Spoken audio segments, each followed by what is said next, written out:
संसार में प्रचलित सभी धर्म गीता की दूरस्थ प्रतिध्वनि मात्र है। भगवान महावीर, भगवान गौतम बुद्ध, गुरु नानक, कबीर इत्यादि के श्रद्धापूरित तप सिद्धांतों की उच्चतम अभिव्यक्ति गीता है। गीता के वे ही कैसेट सुमन आप सबके समक्ष आत्मदर्शनार्थ प्रस्तुत हैं।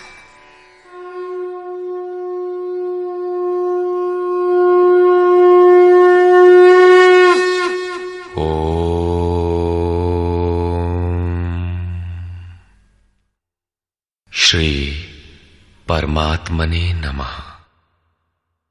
यथार्थ गीता, श्रीमद् भगवत गीता, अथ सप्तमोऽध्यायः। गत अध्यायों में गीता के मुख्य प्रायः सभी प्रश्न पूर्ण हो गए हैं। निष्काम कर्म योग, ज्ञान योग, कर्म और यज्ञ का स्वरूप और उसकी विधि, योग का वास्तविक स्वरूप और उसका परिणाम तथा अवतार, वर्ण संकर, सनातन आत्मस्थित महापुरुष के लिए भी लोक हितार्थ कर्म करने पर बल, युद्ध इत्यादि पर विशद चर्चा की गई।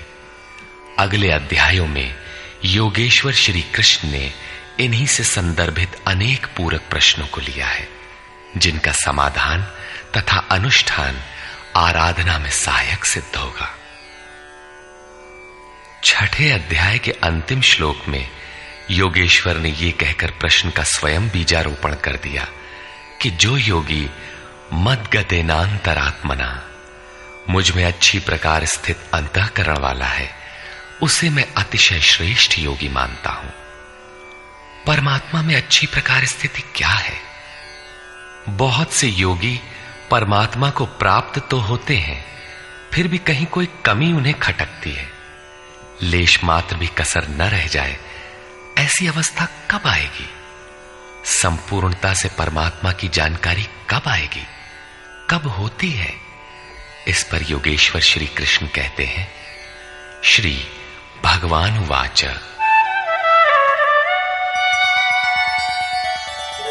मय्यासक्तमनाः पार्थ योगं युञ्जन्मदाश्रयः असंशयं समग्रं माम् यथा ज्ञास्यसि तच्छृणु। पार्थ, तू मुझ में आसक्त हुए मन वाला, बाहरी नहीं अपितु मदाश्रय अर्थात मेरे परायण होकर योग में लगा हुआ, छोड़कर नहीं, मुझको जिस प्रकार संशय रहित जानेगा उसको सुन, जिसे जानने के पश्चात लेश मात्र भी संशय न रह जाए। विभूतियों की उस समग्र जानकारी पर पुनः बल देते हैं। ज्ञानम तेहं सविज्ञानम इदं वक्ष्याम्यशेषतः यज्ज्ञात्वा नेह भूयोऽन्यत् ज्ञातव्यमवशिष्यते। मैं तेरे लिए इस विज्ञान सहित ज्ञान को संपूर्णता से कहूंगा। पूर्ति काल में यज्ञ जिसकी सृष्टि करता है, उस अमृत तत्व की प्राप्ति के साथ मिलने वाली जानकारी का नाम ज्ञान है। परम तत्व परमात्मा की प्रत्यक्ष जानकारी का नाम ज्ञान है। महापुरुष को एक साथ सर्वत्र कार्य करने की जो क्षमता मिलती है, वो विज्ञान है। कैसे वो प्रभु एक साथ सबके हृदय में कार्य करता है, किस प्रकार वो उठाता, बैठाता और प्रकृति के द्वंद्व से निकालकर स्वरूप तक की दूरी तय करा लेता है, उनकी इस कार्य प्रणाली का नाम विज्ञान है। इस विज्ञान सहित ज्ञान को संपूर्णता से कहूंगा, जिसे जानकर, सुनकर नहीं, संसार में और कुछ भी जानने योग्य नहीं रह जाएगा। मानने वालों की संख्या बहुत कम है।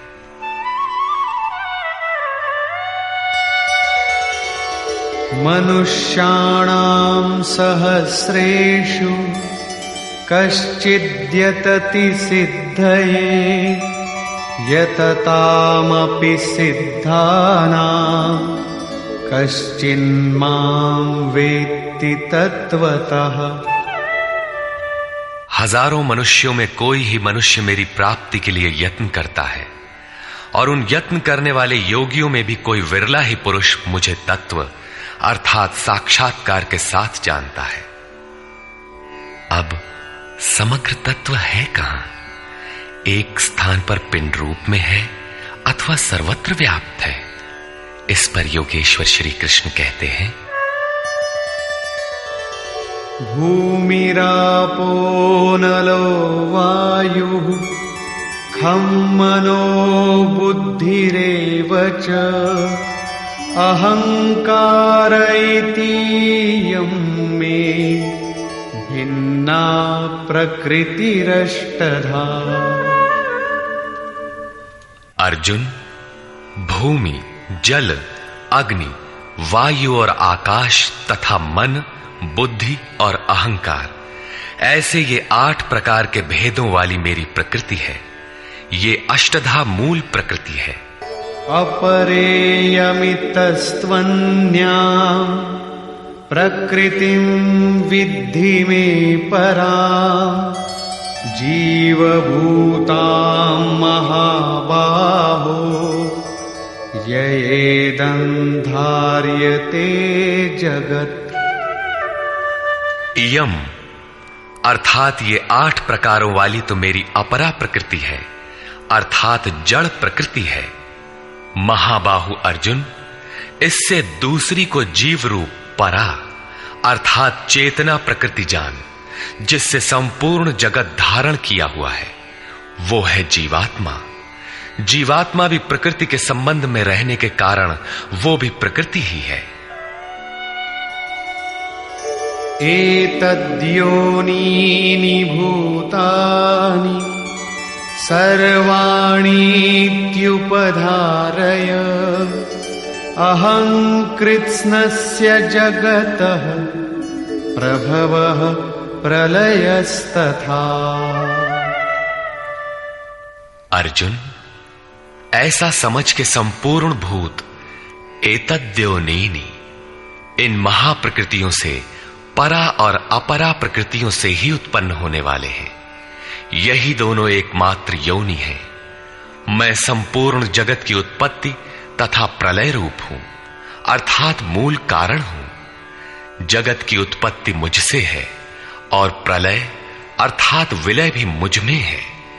जब तक प्रकृति विद्यमान है तब तक मैं ही उसकी उत्पत्ति हूं, और जब कोई महापुरुष प्रकृति का पार पा लेता है तब मैं ही महाप्रलय भी हूं, जो अनुभव में आता है। सृष्टि की उत्पत्ति और प्रलय के प्रश्न को मानव समाज ने कौतूहल से देखा है।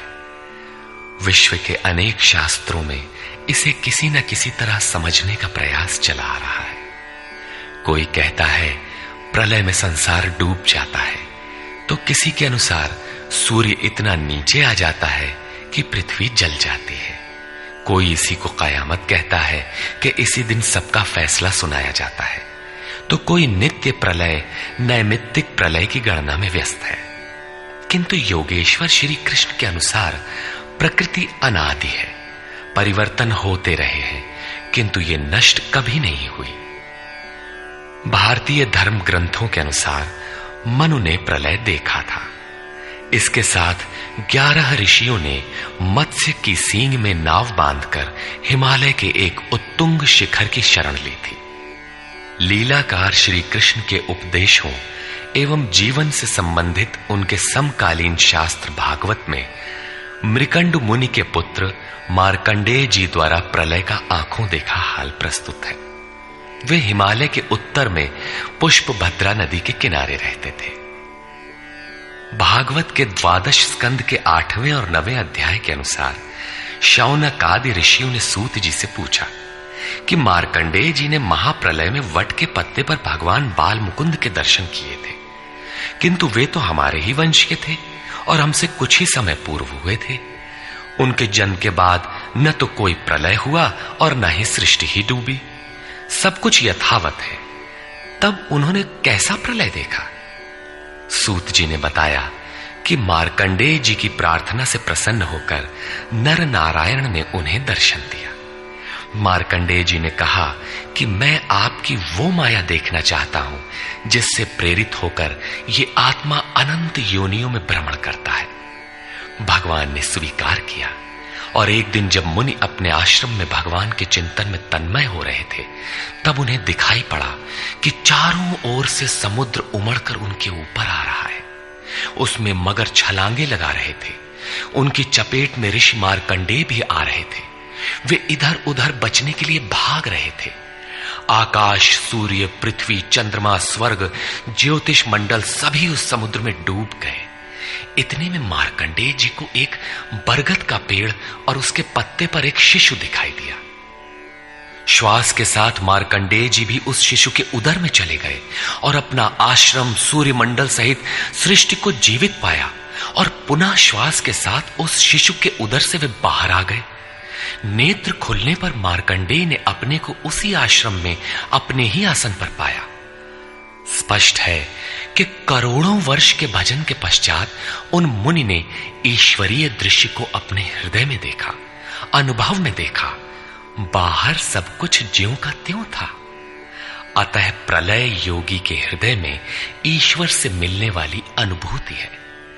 भजन की पूर्ति काल में योगी के हृदय में संसार का प्रवाह मिटकर अव्यक्त परमात्मा ही शेष बचता है। यही प्रलय है। बाहर प्रलय नहीं होता। महाप्रलय शरीर रहते ही अद्वैत की अनिर्वचनीय स्थिति है। यह क्रियात्मक है। केवल बुद्धि से निर्णय लेने वाले भ्रम का ही सृजन करते हैं, चाहे हम हों या आप। इसी पर आगे देखें। मत्तः परतरं नान्यत् किंचिदस्ति धनंजय मयि सर्वमिदं प्रोतं सूत्रे मणिगणा इव। धनंजय, मेरे सिवाय किंचन मात्र भी दूसरी वस्तु नहीं है। ये संपूर्ण जगत सूत्र में मणियों के सदृश मेरे में गुथा हुआ है तो, परंतु जानेंगे कब? जब इस अध्याय के प्रथम श्लोक के अनुसार अनन्यासक्ति अर्थात भक्ति से मेरे परायण होकर योग में उसी रूप से लग जाए। इसके बिना नहीं, योग में लगना आवश्यक है। रसोऽहमप्सु कौन्तेय प्रभास्मि शशि सूर्ययोः प्रणवः सर्ववेदेषु शब्दः के पौरुषं नृषु। कौन्तेय, जल में मैं रस हूं, चंद्रमा और सूर्य में प्रकाश हूं, संपूर्ण वेदों में मैं ओंकार हूं। ओ धन अहम धनकार, स्वयं का आकार हूं। आकाश में शब्द और पुरुषों में पुरुष तत्व हूं, तथा मैं पुण्यो गंधः पृथिव्यां च तेजश्चास्मि विभावसौ जीवनं सर्वभूतेषु तपश्चास्मि तपस्विषु। पृथ्वी में पवित्र गंध और अग्नि में तेज हूं, संपूर्ण जीवों में उनका जीवन हूं और तपस्वियों में उनका तप हूं। बीजं मां सर्वभूतानां विद्धि पार्थ सनातनम् बुद्धिर्बुद्धिमतामस्मि तेजस्तेजस्विनामहम्। पार्थ, तू संपूर्ण भूतों का सनातन कारण अर्थात बीज मुझे ही जान। मैं बुद्धिमानों की बुद्धि और तेजस्वियों का तेज हूं। इसी क्रम में योगेश्वर श्री कृष्ण कहते हैं, बलम बलवतां चाहं कामराग विवर्जितं धर्माविरुद्धो भूतेषु कामोऽस्मि भरतर्षभ। हे भरत श्रेष्ठ अर्जुन, मैं बलवानों का कामना और आसक्ति रहित बल हूं। संसार में सब बलवान ही तो बनते हैं। कोई दंड बैठक लगाता है, कोई परमाणु इकट्ठा करता है, किंतु नहीं, श्री कृष्ण कहते हैं कि काम और राग से परे जो बल है वो मैं हूं, वही वास्तविक बल है। सब भूतों में धर्म के अनुकूल कामना मैं हूं। परब्रह्म परमात्मा ही एकमात्र धर्म है जो सबको धारण किए हुए है। जो शाश्वत आत्मा है वही धर्म है। जो उससे अविरोध रखने वाली कामना है मैं हूं। आगे भी श्री कृष्ण ने कहा कि अर्जुन, मेरी प्राप्ति के लिए इच्छा कर। सब कामनाएं तो वर्जित है, किंतु उस परमात्मा को पाने की कामना आवश्यक है, अन्यथा आप साधन कर्म में प्रवृत्त नहीं होंगे। ऐसी कामना भी मेरी ही देन है। ये चैव सात्विका भावा राजसास्तामसाश्च ये मत्त एवेति तान् विद्धि न त्वहं तेषु ते मयि। और भी जो सत्वगुण से उत्पन्न होने वाले भाव हैं, जो रजोगुण और तमोगुण से उत्पन्न होने वाले भाव हैं, उन सबको तुम मुझसे ही उत्पन्न होने वाले हैं ऐसा जान। परंतु वास्तव में उनमें मैं और वे मेरे में नहीं है, क्योंकि न मैं उनमें खोया हूं और न वे ही मुझ में प्रवेश कर पाते हैं। क्योंकि मुझे कर्म से स्पृहा नहीं है, मैं निर्लेप हूं, मुझे इनमें कुछ पाना नहीं है, इसलिए मुझ में प्रवेश नहीं कर पाते। ऐसा होने पर भी जिस प्रकार आत्मा की उपस्थिति से ही शरीर को भूख प्यास लगती है, आत्मा को अन्न अथवा जल से कोई प्रयोजन नहीं है, उसी प्रकार प्रकृति परमात्मा की उपस्थिति में ही अपना कार्य कर पाती है। परमात्मा उसके गुण और कार्यों से निर्लेप रहता है। त्रिभिर्गुणमयैर्भावैः एभिः सर्वमिदं जगत् मोहितं नाभिजानाति मामेभ्यः परमव्ययम्। सात्विक, राजस और तामस, इन तीन गुणों के कार्य रूप भावों से यह सारा जगत मोहित हो रहा है। इसलिए लोग इन तीनों गुणों से परे मुझ अविनाशी को तत्व से भली प्रकार नहीं जानते।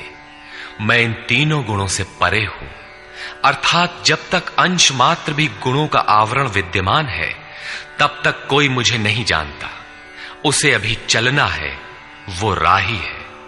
और दैवी हेषा गुणमयी मम माया दुरत्यया मामेव ये प्रपद्यन्ते मायामेतान्तरन्ति ते।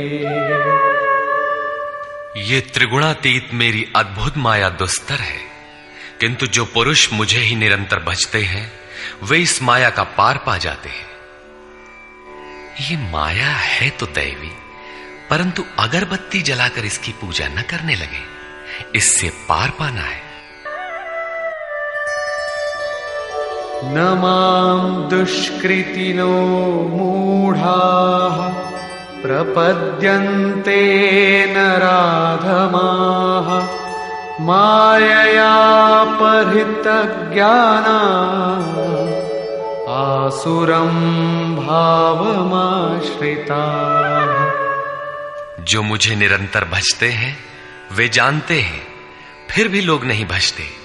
माया द्वारा जिनका ज्ञान अपहरण कर लिया गया है, जो आसुरी स्वभाव को धारण किए हुए मनुष्यों में अधम काम क्रोधादि दुष्कृतियों को करने वाले मूढ़ लोग मुझे नहीं भजते। तो बजता कौन है? चतुर्विधा भजन्ते मां जनाः सुकृतिनोऽर्जुन आर्तो जिज्ञासुरर्थार्थी ज्ञानी च भरतर्षभ। हे भरत श्रेष्ठ अर्जुन, सुकृतिनः उत्तम अर्थात नियत कर्म, अर्थात जिसके परिणाम में श्रेय की प्राप्ति हो उसको करने वाले, अर्थार्थी अर्थात सकाम, आर्तः अर्थात दुख से छूटने की इच्छा वाले, जिज्ञासु अर्थात प्रत्यक्ष रूप से जानने की इच्छा वाले, और ज्ञानी अर्थात जो प्रवेश की स्थिति में है। इन चारों प्रकार के भक्तजन मुझे भजते हैं।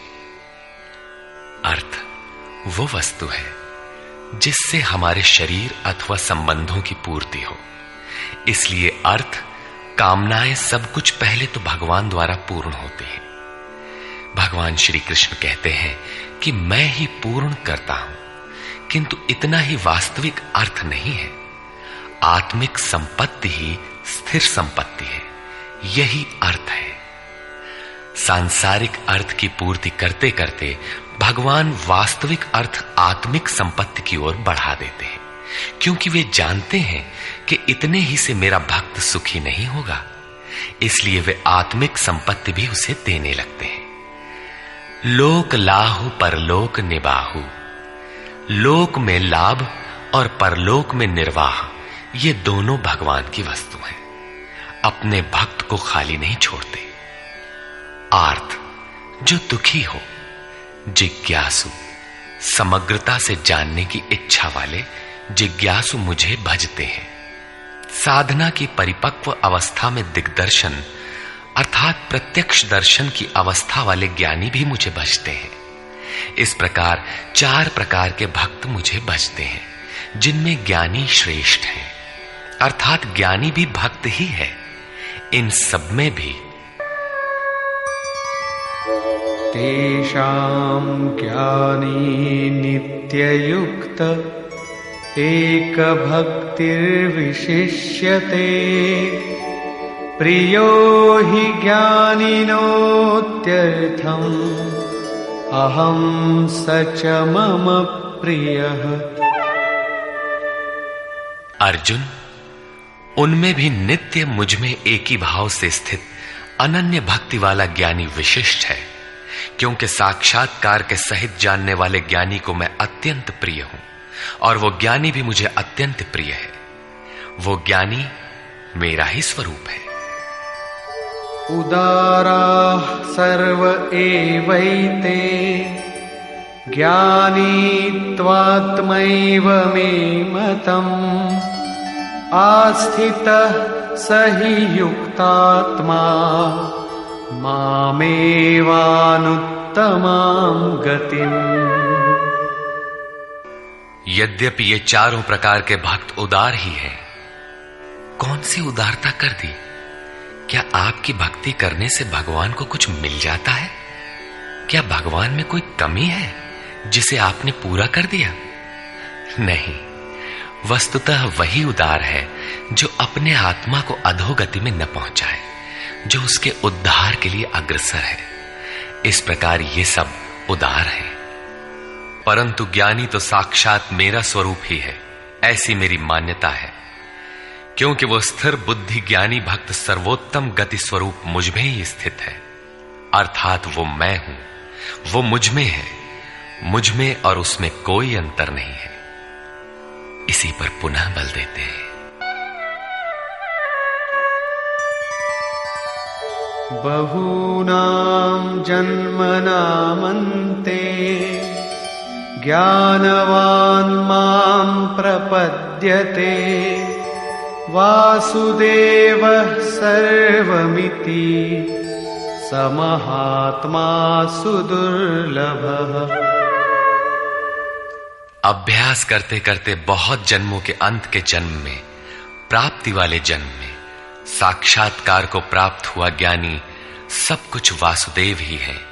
इस प्रकार मेरे को भजता है, वो महात्मा अति दुर्लभ है।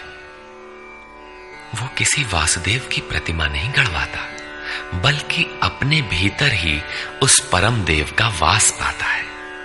उसी ज्ञानी महात्मा को श्री कृष्ण तत्वदर्शी भी कहते हैं। इन्हीं महापुरुषों से बाहर समाज में कल्याण संभव है।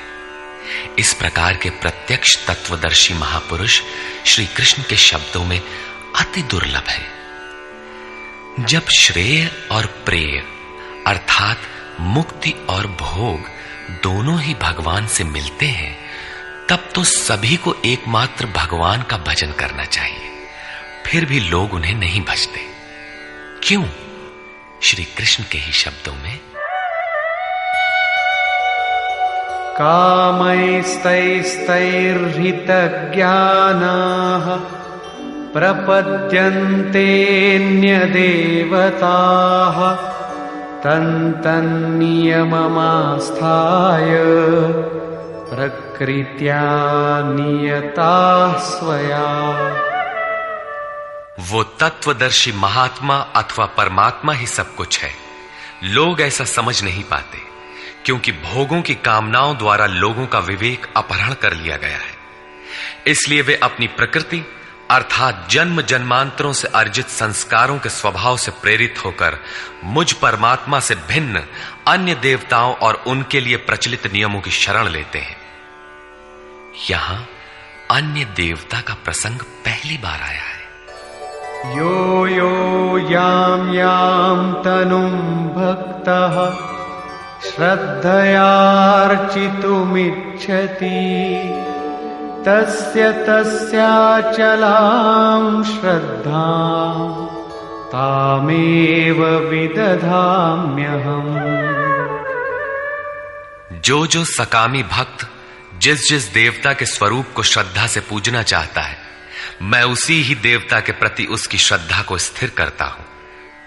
मैं स्थिर करता हूं, क्योंकि देवता नाम की कोई वस्तु होती तब तो वो देवता ही श्रद्धा को स्थिर करता। सतया श्रद्धया युक्तः तस्याराधनमीहते लभते च ततः कामान् मयैव विहितान् हितान्। वो पुरुष उस श्रद्धा से युक्त होकर उस देव विग्रह के पूजन में तत्पर होता है और उस देवता के माध्यम से मेरे ही द्वारा निर्मित उन इच्छित भोगों को निसंदेह प्राप्त होता है। भोग कौन देता है? मैं ही देता हूं। उसकी श्रद्धा का परिणाम है भोग, न कि किसी देवता की देन। किंतु वो फल तो पा ही लेता है, फिर इसमें बुराई क्या है? इस पर कहते हैं, अन्तवत्तु फलं तेषां तद्भवत्यल्पमेधसां देवान् देवयजो यान्ति मद्भक्ता यान्ति मामपि। परंतु उन अल्प बुद्धि वालों का वो फल नाशवान है। आज फल है तो भोगते भोगते नष्ट हो जाएगा, इसलिए नाशवान है। देवताओं को पूजने वाले देवताओं को प्राप्त होते हैं, अर्थात देवता भी नाशवान है। देवताओं से लेकर यावन मात्र जगत परिवर्तनशील और मरणधर्मा है। मेरा भक्त मुझे ही प्राप्त होता है, जो अव्यक्त है, नैष्ठिकीम परम शांति पाता है। देवता हृदय के अंतराल में परम देव परमात्मा के देवत्व को अर्जित कराने वाले सद्गुणों का नाम है। थी तो ये अंदर की वस्तु, किंतु कालांतर में लोगों ने भीतर की वस्तु को बाहर देखना प्रारंभ कर दिया। मूर्तियां गढ़ ली, कर्मकांड रच डाले और वास्तविकता से दूर खड़े हो गए। श्री कृष्ण ने इस भ्रांति का निराकरण उपर्युक्त 4 श्लोकों में किया। गीता में पहली बार अन्य देवताओं का नाम लेते हुए उन्होंने कहा कि देवता होते ही नहीं, लोगों की श्रद्धा जहां झुकती है वहां मैं ही खड़ा होकर उनकी श्रद्धा को पुष्ट करता हूं और मैं ही वहां फल भी देता हूं। वो फल भी नश्वर है। फल नष्ट हो जाते हैं, देवता नष्ट हो जाते हैं और देवताओं को पूजने वाला भी नष्ट हो जाता है। जिनका विवेक नष्ट हो गया है वे मूढ़ बुद्धि ही अन्य देवताओं को पूजते हैं।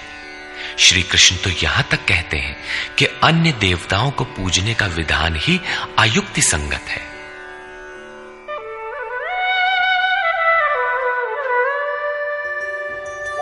अव्यक्तं व्यक्तिमापन्नं मन्यन्ते माम बुद्धयः परं भावमजानन्तो ममाव्ययमनुत्तमम्। यद्यपि जब देवताओं के नाम पर देवता नाम की कोई वस्तु है ही नहीं, जो फल मिलता है वो भी नाशवान है, फिर भी सब लोग मेरा भजन नहीं करते, क्योंकि बुद्धिहीन पुरुष अर्थात कामनाओं द्वारा जिनका ज्ञान अपहृत हो गया है वे मेरे सर्वोत्तम, अविनाशी और परम प्रभाव को भली प्रकार नहीं जानते। इसलिए वे मुझ अव्यक्त पुरुष को व्यक्ति भाव को प्राप्त हुआ मानते हैं, मनुष्य मानते हैं। अर्थात श्री कृष्ण भी मनुष्य शरीरधारी योगी थे, योगेश्वर थे। जो स्वयं योगी हो और दूसरों को भी योग प्रदान करने की जिनमें क्षमता हो उन्हें योगेश्वर कहते हैं। साधना के सही दौर में पड़कर क्रमशः उत्थान होते होते महापुरुष भी उसी परम भाव में स्थित हो जाते हैं। शरीरधारी होते हुए भी वे उसी अव्यक्त स्वरूप में स्थित हो जाते हैं। फिर भी कामनाओं से विवश मंद बुद्धि के लोग उन्हें साधारण व्यक्ति ही मानते हैं। वे सोचते हैं कि हमारी ही तरह तो ये भी पैदा हुए हैं, भगवान कैसे हो सकते हैं। उन बेचारों का दोष भी क्या है, दृष्टिपात करते हैं तो शरीर ही दिखाई पड़ता है। वे महापुरुष के वास्तविक स्वरूप को देख क्यों नहीं पाते। इस पर योगेश्वर श्री कृष्ण से ही सुने। नाहं प्रकाश सर्वस्य योगमाया समावृतः मूढ़ोऽयं नाभिजानाति लोको मामजमव्ययम्। सामान्य मनुष्य के लिए माया एक पर्दा है जिसके द्वारा परमात्मा सर्वथा छिपा है। योग साधना समझकर वो इसमें प्रवृत्त होता है। इसके पश्चात योग माया अर्थात योग क्रिया भी एक आवरण ही है। योग का अनुष्ठान करते करते उसकी पराकाष्ठा योगारूढ़ता आ जाने पर वो छिपा हुआ परमात्मा विदित होता है। योगेश्वर कहते हैं कि मैं अपनी योग माया से ढका हुआ हूं। केवल योग की परिपक्व अवस्था वाले ही मुझे यथार्थ देख सकते हैं। मैं सबके लिए प्रत्यक्ष नहीं हूं। इसलिए ये अज्ञानी मनुष्य मुझ जन्म रहित अर्थात जिसे अब जन्म नहीं लेना है, अविनाशी अर्थात जिसका नाश नहीं होना है, अव्यक्त स्वरूप अर्थात जिसे पुनः व्यक्त नहीं होना है को नहीं जानता। अर्जुन भी श्री कृष्ण को अपनी ही तरह मनुष्य मानता था। आगे उन्होंने दृष्टि दिया तो अर्जुन गिड़गिड़ाने लगा, प्रार्थना करने लगा। वस्तुतः अव्यक्त स्थित महापुरुष को पहचानने में हम लोग प्रायः अंधे ही हैं। आगे कहते हैं, वेदाहं समतीतानि वर्तमानानि चार्जुन भविष्याणि च भूतानि मां तु वेद न कश्चन। अर्जुन, मैं अतीत, वर्तमान और भविष्य में होने वाले संपूर्ण प्राणियों को जानता हूं, परंतु मुझे कोई नहीं जानता। क्यों नहीं जान पाता? इच्छा द्वेष समुत्थेन द्वंद्व मोहेन भारत सर्वभूतानि सम्मोहम् सर्गे यान्ति परन्तप। भरतवंशी अर्जुन, इच्छा और द्वेष अर्थात राग द्वेषादि द्वंद्व के मोह से संसार के संपूर्ण प्राणी अत्यंत मोह को प्राप्त हो रहे हैं, इसलिए मुझे नहीं जान पाते। तो क्या कोई जानेगा ही नहीं? योगेश्वर श्री कृष्ण कहते हैं, येषां त्वन्तगतं पापं जनानां पुण्यकर्मणां ते द्वन्द्वमोह निर्मुक्ता भजन्ते मां दृढ़व्रताः।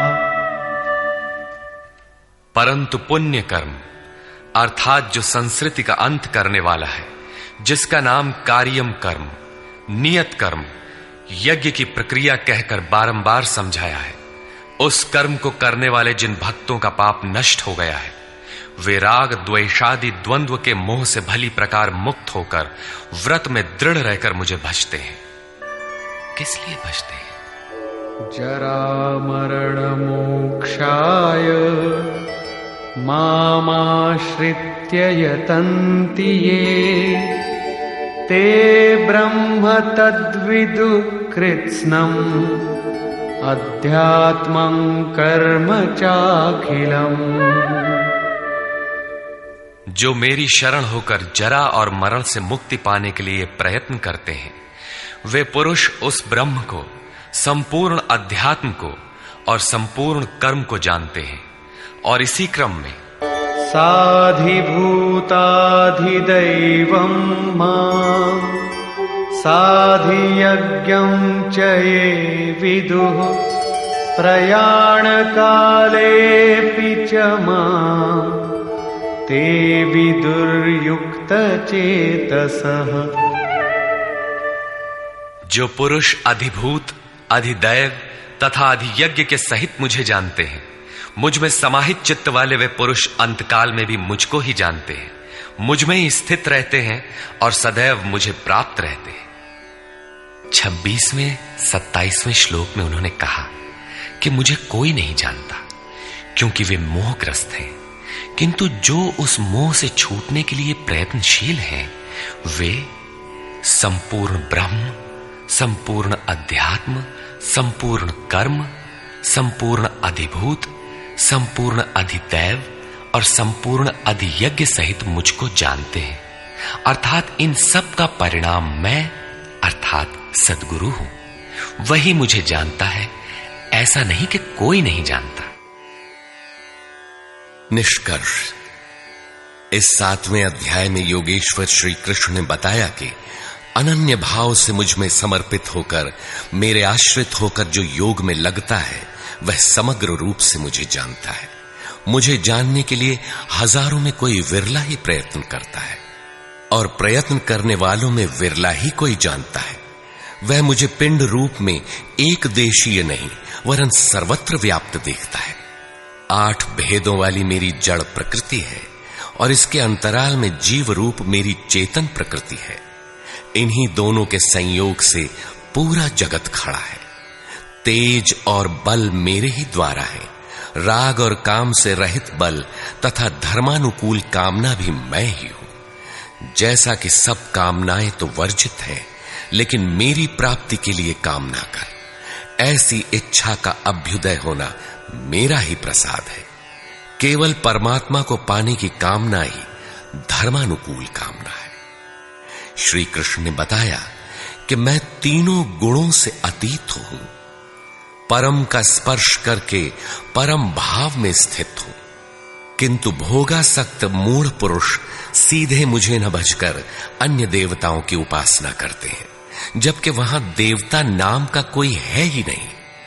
पत्थर, पानी, पेड़, जिसको भी वे पूजना चाहते हैं, उसी में उनकी श्रद्धा को मैं ही पुष्ट करता हूं।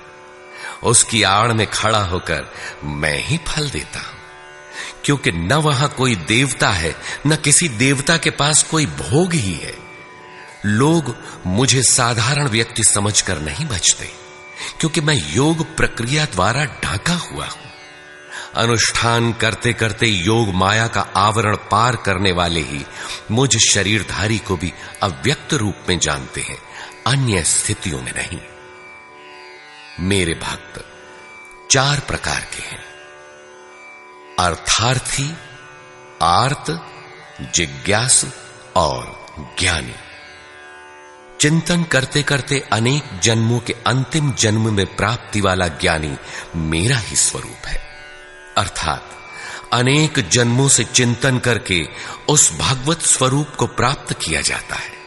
राग द्वेष के मोह से आक्रांत मनुष्य मुझे कदापि नहीं जान सकते, किंतु राग द्वेष के मोह से रहित होकर जो नियत कर्म अर्थात जिसे संक्षेप में आराधना कह सकते हैं का चिंतन करते हुए जरा मरण से छूटने के लिए प्रयत्नशील हैं, वे पुरुष संपूर्ण रूप से मुझे जान लेते हैं। वे संपूर्ण ब्रह्म को, संपूर्ण आध्यात्म को, संपूर्ण अधिदैव को, संपूर्ण कर्म को और संपूर्ण यज्ञ के सहित मुझे जानते हैं। वे मुझ में प्रवेश करते हैं और अंतकाल में भी मुझको ही जानते हैं, अर्थात फिर कभी वे विस्मृत नहीं होते। इस अध्याय में परमात्मा की समग्र जानकारी का विवेचन है। अतः ओम तत्सदिति श्रीमद्भगवद्गीतासूपनिषत्सु ब्रह्म विद्यायाम योग शास्त्रे श्री कृष्णार्जुन संवादे समग्र बोधः नाम सप्तमोऽध्यायः। इस प्रकार स्वामी अड़गड़ानंद कृत श्रीमद् भगवद गीता के भाष्य यथार्थ गीता का 7वां अध्याय पूर्ण होता है। हरि ओम तत्सत।